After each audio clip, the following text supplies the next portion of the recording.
পাবনার আটঘরিয়া উপজেলার মাছপাড়া ইউনিয়নের দক্ষিণ হারলপাড়া গ্রামে সুজন নামের এক যুবককে আটক করা হয়েছে। গত 13 তারিখ সন্ধ্যা আনুমানিক 6টার দিকে ঘটনা ঘটে। নিজ বাড়িতে বসে মাদক সেবনের সময় তাকে আটক করা হয়। করেছে এলাকাবাসী। মাদক সেবনের সময় তাকে হাতে নাতে ধরা হয়। তোমার নাম কি? সুজন।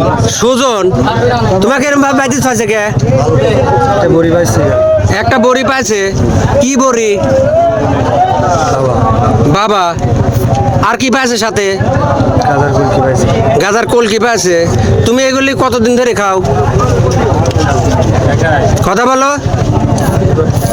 গাজা খাই মেলা দিন ধরে। গাজা খাও মেলা দিন, তা কতদিন? তাও বছর। বছর।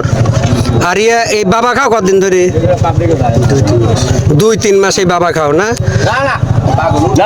আচ্ছা, ওর মুখের জবান বলতে শুন। 2-3 তোমাকে ধরে লিয়ে আছে, মনে করো যে এই যে এরকম কর, তুমি কি আর এগুলি কোনদিন করবে না। এখন ক্যামেরার সামনে কথা বলছেন মাদক নির্মূল কমিটির অন্যতম সদস্য দক্ষিণ হারলপাড়া গ্রামের মোহাম্মদ ইউনুস আলী। তো সবাই চাই আমরা যে ছেলেপেলেগুলি নষ্ট হয়ে যাচ্ছে, এগুলি ভালো হোক, ভালো হয়ে দেশটা ভালো হয়ে চলুক, এটাই আমরা চাই। এখন ক্যামেরার সামনে কথা বলছেন মাদক নির্মূল কমিটির অন্যতম সদস্য দিয়ারপাড়া গ্রামের মোহাম্মদ সেলিম হোসেন। এই যে ঘরে বসে মাদক সেবন করতে লাগিয়েছিল, আমরা ওকে ধরে নিয়ে আসি। স্থানীয়রা তাকে আটঘরিয়া থানায় পুলিশের কাছে হস্তান্তর করেন। এ সময় তার কাছ থেকে ইয়াবা ও গাঁজা উদ্ধার করা হয়। মাদক সেবনের বিভিন্ন সরঞ্জামও পাওয়া গেছে বলে জানা যায়। এ তথ্য নিশ্চিত করেছেন স্থানীয় সূত্র। এলাকাবাসী জানান, দীর্ঘদিন ধরে এলাকায় মাদক নির্মূলে কাজ চলছে। এজন্য একটি সামাজিক কমিটিও গঠন করা হয়েছে।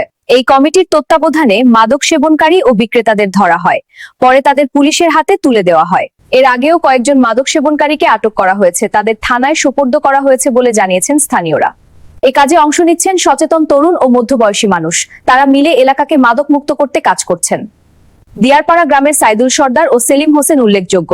ওদেরপাড়া গ্রামের আব্দুল মজিদও এই উদ্যোগে যুক্ত আছেন। দক্ষিণ হারলপাড়া গ্রামের মোহাম্মদ ইউনুস আলী কাজ করছেন সক্রিয়ভাবে। তার সাথে আছেন মোহাম্মদ মঈন উদ্দিন হোসেন ব্যাপারী। বয়রা গ্রামের শফিকুল ইসলামও এই কার্যক্রমে যুক্ত। হাঁপানিয়া গ্রামের আমেজাল হোসেনও কাজ করছেন। স্থানীয়রা জানান, আরো অনেক যুবক এতে অংশ নিয়েছেন। সবাই মিলে মাদক মুক্ত এলাকা গড়তে কাজ করছেন। তাদের এই উদ্যোগকে স্বাগত জানিয়েছেন সাধারণ মানুষ। মাদক বিরোধী কার্যক্রম চালিয়ে আহ্বান জানানো হয়েছে।